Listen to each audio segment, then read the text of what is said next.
Bonjour à toutes et à tous. Aujourd'hui, on va voir l'administration des huiles essentielles par la voie cutanée, une des voies les plus utilisées en aromathérapie compte tenu de sa simplicité d'utilisation et de sa relative sécurité d'action. Comme je le disais dans ma vidéo précédente, lorsqu'on utilise les huiles essentielles, c'est avec l'idée de faire pénétrer les principes actifs dans l'organisme.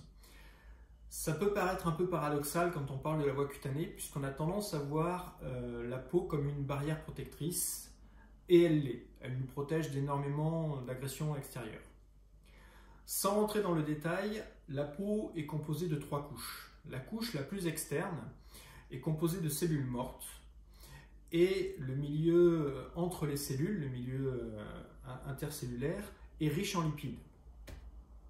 Alors, petite parenthèse ou grand scoop, je ne sais pas, les huiles essentielles ne sont pas des huiles.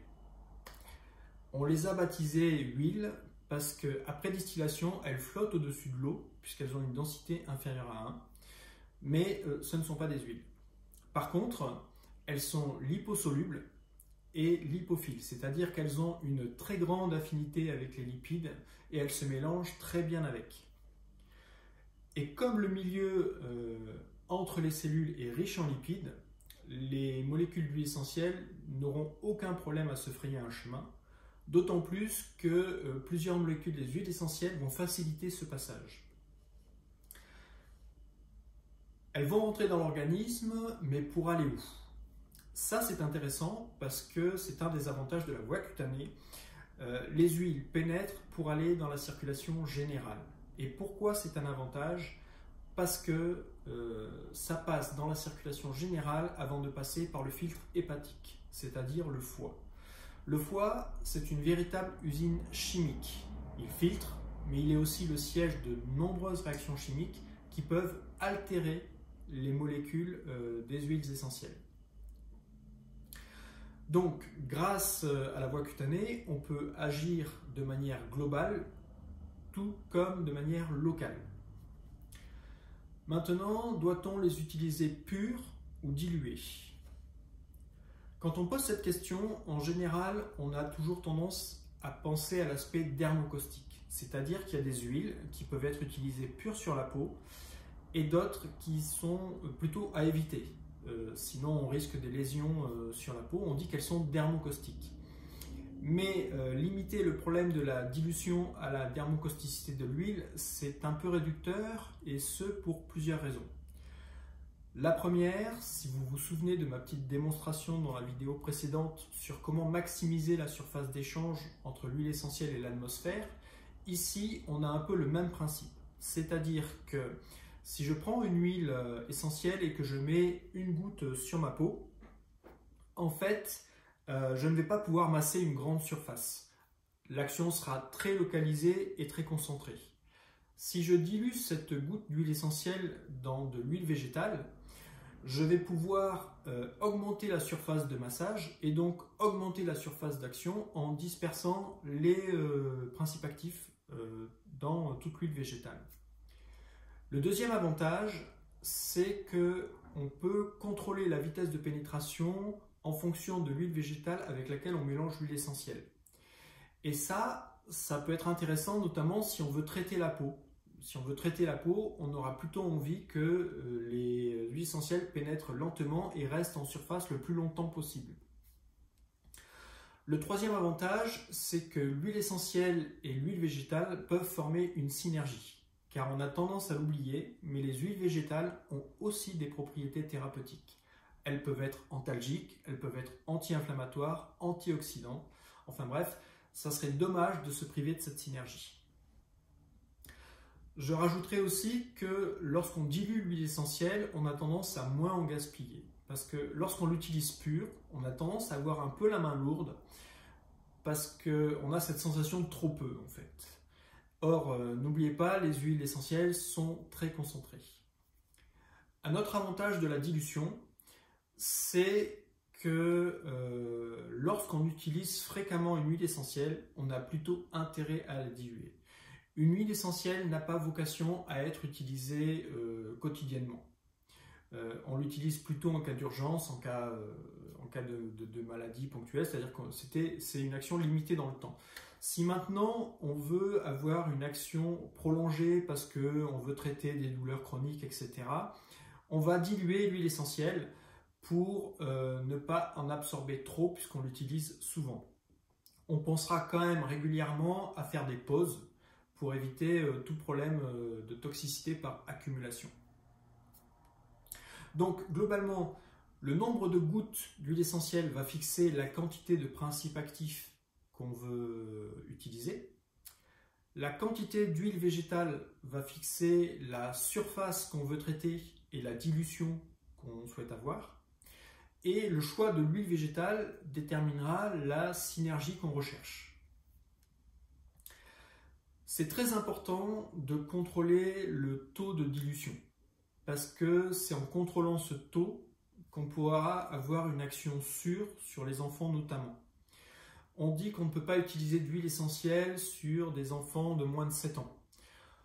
On peut sous certaines conditions si on dilue fortement l'huile essentielle. C'est-à-dire que pour des enfants inférieurs qui ont moins de 7 ans, on va chercher une dilution entre 0,5 et 2%.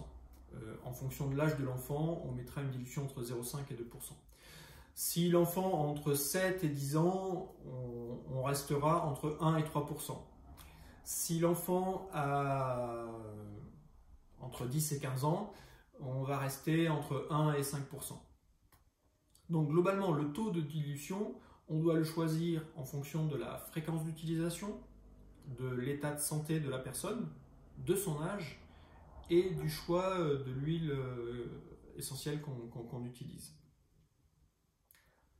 Un autre avantage de la voie cutanée, c'est que la diffusion des principes actifs va pouvoir être longue, contrairement aux autres voies d'utilisation, c'est-à-dire que les molécules peuvent passer dans l'organisme jusqu'à 2 heures environ. C'est-à-dire que 2 heures après l'application, on peut encore détecter des principes actifs dans le sang.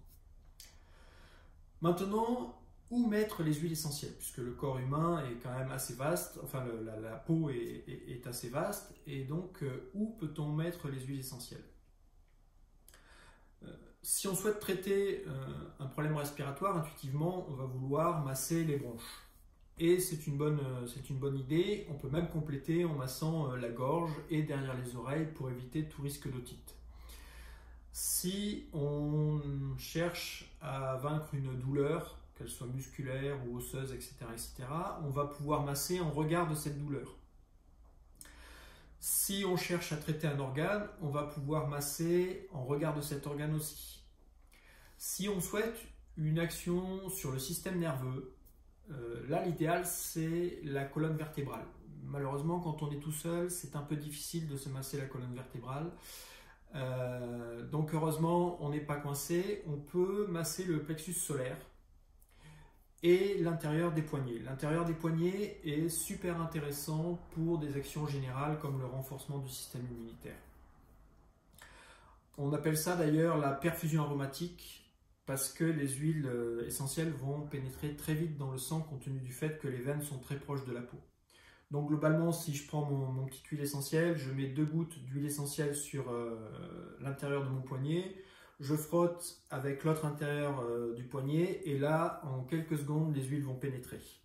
Et si on a fait ça avec l'idée d'agir sur le système nerveux, on n'oublie pas aussi l'aspect olfactif, c'est-à-dire on peut sentir ces huiles essentielles pour augmenter l'action sur le système nerveux. La plante des pieds et la paume des mains sont des zones qu'il ne faut pas négliger non plus.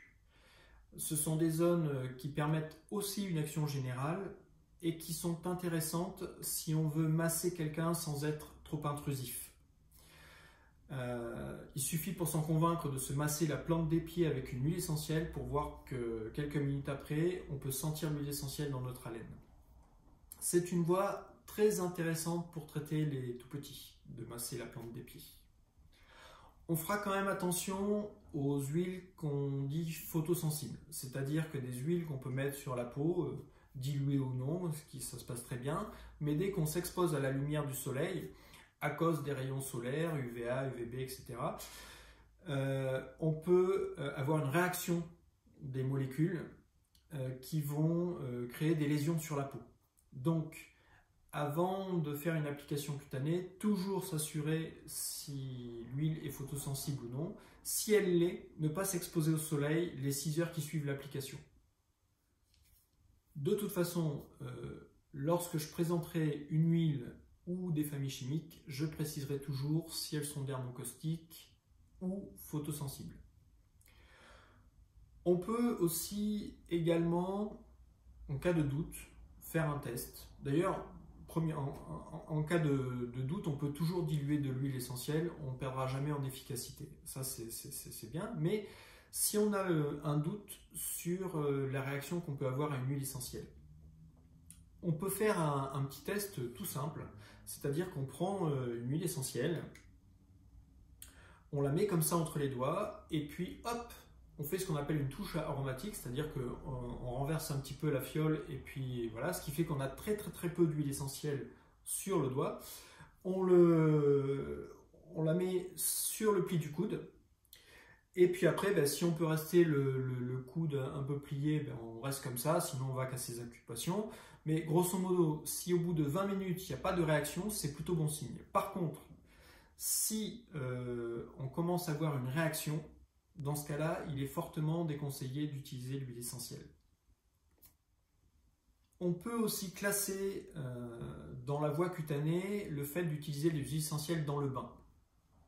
Avec la précaution d'usage, c'est qu'on utilise un dispersant, et ce pour 2 raisons. La première raison est une raison sécuritaire. Suivant l'huile qu'on utilise, eh bien, comme l'huile n'est pas miscible dans l'eau, elle va rester sous forme de gouttes et donc très concentrée. Et donc, suivant l'huile qu'on utilise, si elle touche la peau, ça peut occasionner un problème. Mais la deuxième raison, comme on utilise de l'huile dans le bain, c'est avec l'idée d'avoir une action la plus étendue possible. Donc, il faut disperser toutes les molécules actives dans toute l'eau du bain pour avoir une action sur tout le corps qui trempe tranquillement dans l'eau. Donc personnellement, la voie cutanée, c'est la voie que j'utilise le plus souvent. Bien maîtriser la voie cutanée permet d'avoir une utilisation efficace des huiles essentielles et sûre, puisque les seuils de toxicité sont beaucoup plus élevés que pour la voie orale par exemple. Donc, ne pas négliger en fait cette voie d'action. Bien évidemment, on y reviendra en fonction des huiles ou des familles chimiques présentées. En tous les cas, on a vu les grands principes de l'application cutanée. Bien entendu, comme on est sur YouTube, n'hésitez pas à commenter, poser des questions, liker, partager et si ce n'est pas fait, de vous abonner. En attendant, je tiens à vous remercier encore une fois pour votre soutien et vous dis à très bientôt pour la prochaine vidéo. J'ai juste oublié un petit truc. J'ai commencé à classer les vidéos en playlist puisqu'il va y avoir plusieurs catégories. Ça sera donc plus facile de s'y retrouver par la suite. Les questions-réponses dans la playlist des questions-réponses. La base de connaissances dans la playlist de la base de connaissances. Et lorsque je ferai une huile essentielle, quand je présenterai une huile essentielle, ça sera dans la playlist des huiles essentielles. Voilà, cette fois-ci j'en ai vraiment fini. Donc je vous dis à très bientôt pour la prochaine vidéo et merci encore.